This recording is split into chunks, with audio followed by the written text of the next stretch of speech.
প্রথমে সূর্যটা নমস্কার করি, জয় সূর্যদেবের জয়। তারপরে আকাশটা চোখ ভরে দেখি, খুব ভালো লাগে।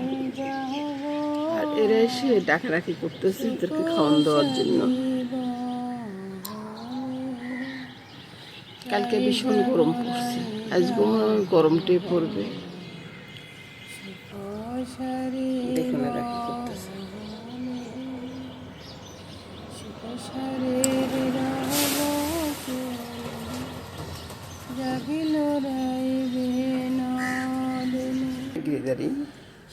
আমার গোপাল সোনাটা এখনো ঘুমায়, দেখুন আস্তে আস্তে কথা বলতেছে। গোপাল সোনা যেন না জাগে যায়, এখনো অনেকটা ভোর। এই যে আমার মামনি উঠে কাজকর্ম শুরু করে দিছে, আমি কিন্তু এখনো কোনো কাজে হাত লাগাইনি। আজকে গাছে অনেকগুলো ফুল ফুটছে বুঝছেন, ওই জন্য দেখাচ্ছি আর কি। আজকে মনটাও ভীষণ ভালো লাগতেছে, ফুলের দেখে বাহার দেখে আমার মনটা ভীষণ ভালো হয়ে গেছে। দেখুন অনেকগুলো ফুল ফুটছে, সাদা গাছেও ফুল ফুটছে আজকে।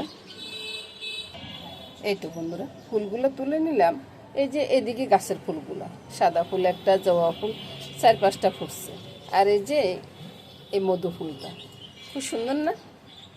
আর এদিকে নয়নতারাগুলো আছে। আর এদিকে আপনাদের মেশো বাজার থেকে এগুলো কিনে আনছে। এগুলো বেশিক্ষণ থাকে না, পূজার দিলে এগুলো বেশিক্ষণ থাকে না। আর আমার এই গাছের ফুলগুলা একবারে অনেকটা সময় পর্যন্ত আমার আসনটা উজ্জ্বল করে রাখে আর কি। এই তো বন্ধুরা গোবিন্দের ফুল সাজিয়ে এবার চলে যাব 1 কাপ চা খাবো। এই যে ইনি কি করতেছে দেখুন তো একবার। ইনি আমার রান্নাঘর থেকে বের যাওয়ার জন্য বলতেছে। উনি ব্লেন্ডারে আমার ছেলের জন্য মিল্কশেক তৈরি করছে বুঝছেন, ওই জন্য আওয়াজটা বেশি হচ্ছে। তো এই জন্য উনি বলতেছে যে মা আপনি এখন বের হয়ে যান। এই দেখেন কি অবস্থা। আর এখন উনি আমার সব কাজে হেল্প করতেছে। এখন ডালটা ম্যাশ করে দিবে, আমরা আবার ব্লেন্ডারে ডালটা ম্যাশ করে ফেলি, ওটা খুব টেস্ট হয় খেতে, ওই জন্য আর কি। এই যে এই কাজগুলো সব উনি করে রাখে। আর এদিকে আসুন, সবগুলো দেখুন, সবগুলো সাজানো গোছানো আছে। আর এদিকে আজকে ওই যে পরোটা বানাবো আর কি। পরোটার জন্য একটু গরম জলে সামান্য একটু আটা দিয়ে তেল দিয়ে রেখে দিয়েছি। তো এটাকে আমি পরোটার ডোটা বানিয়ে নেব। বানানোর পরে তো আপনারা দেখবেন। এই যে আমার জন্য লেবুর জলটা রেডি করে রেখেছে, 1 কোষ রসুন, এগুলো খাবো, তারপরে আমি চা খাবো। প্রথমে লেবুর জলটা খাই। সকালবেলা জল খাবার খেয়ে দুপুরবেলা রান্নাটা করে চলে আসলাম। তো ওই যে রান্না করবো ভাইয়ের জন্য কয় টুকরা মাছ, ভাইও খেতে পারবো, আমার ছেলেও খেতে পারবে আর কি। আর একটা সবজি রান্না করব, অনেক রকমের সবজি আছে, পেঁপে, গাজর, তারপরে পটল, আলু সবই আছে, কোমর। আর এদিকে মাথা আছে, আর মাছের তেল, বোটকা সবই আছে। কাঁচা লঙ্কা পেঁয়াজটা কেটে রেখেছি। আর এদিকে নুন, হলুদ, লঙ্কা সবই আছে। এদিকে বন্ধুরা প্রথমে আমি আলু আর গাজরটা ভেজে নিই। আলু না ভাজলে না একটা কাঁচা গন্ধ লাগে বুঝছেন, ওই জন্য। তো এখনো আমি নুন হলুদটা দেবো না, এগুলো আগে ভাজা হয়ে যাক। আর ওইদিকে এই মাছটাকে মেখে তার মেথি ফোড়ন দিয়ে আমি দিয়ে দেবো। আমার বন্ধুরা তো চিন্তা করতেছেন আমি তরকা প্যানে পাক করতেছি। আসলে আমি যেটাতে যে সময় যেটাতে সুবিধা হয় আর কি, ওইটাতে পাক করে নিই বুঝছেন বন্ধুরা। মাছটা ছেড়ে দিলাম, আর মাথাটার ভিতরে নুন হলুদটা মেখে নিচ্ছি। ওই যে তরকা প্যানের যে মাছটা বসাইছি, এবার ঝোলটা দিয়ে দিচ্ছি।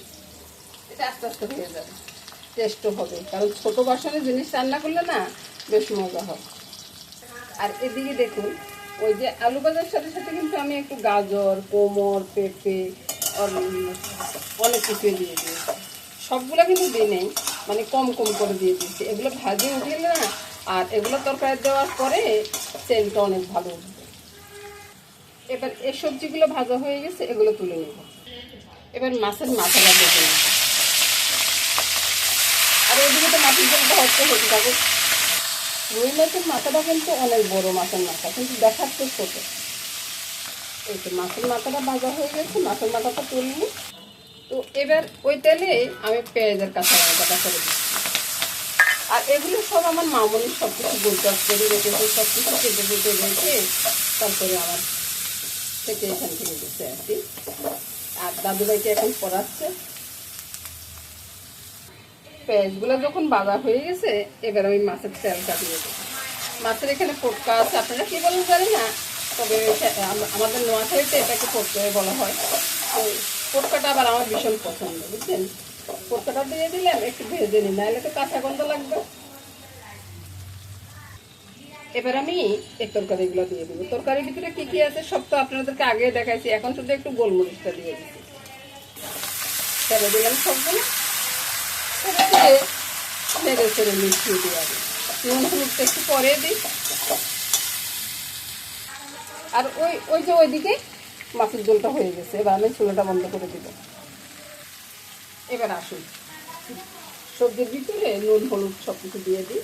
স্বাদ অনুযায়ী নুনটা দিলাম, তারপরে হলুদটা, একটু চিনি দিব। আপনারা না চাইলে না দিতে পারেন, তবে একটু দিবেন, কিন্তু না দিলে এটা টেস্ট হবে না। একটু লঙ্কার গুঁড়াটা দিয়ে দিলাম, তারপরে ভালো করে মিশিয়ে দেব।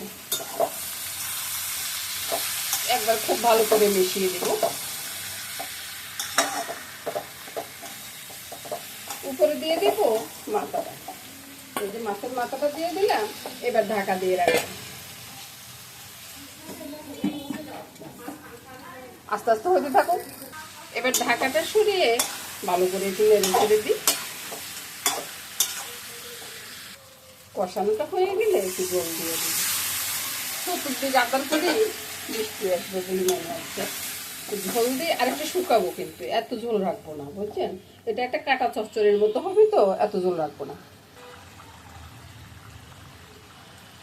রান্নাটা হয়ে গেছে, তেল ছড়াচ্ছে চতুর্দিক থেকে, এবার নামিয়ে নেব।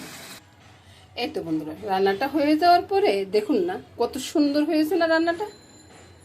এদিকে ডাল আছে, ডাল এগুলো মামনি রান্না করে আগে রেখে দিয়েছে। আমি শুধু এই দুইটা তরকারি দিয়ে রান্না করলাম আর কি।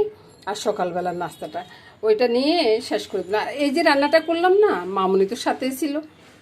তো নমস্কার বন্ধুরা, সবাই ভালো থাকুন, সুস্থ থাকুন, সুন্দর থাকুন বন্ধুরা, এই কামনা করে আজকের মতো এখানে বিদায় নেব।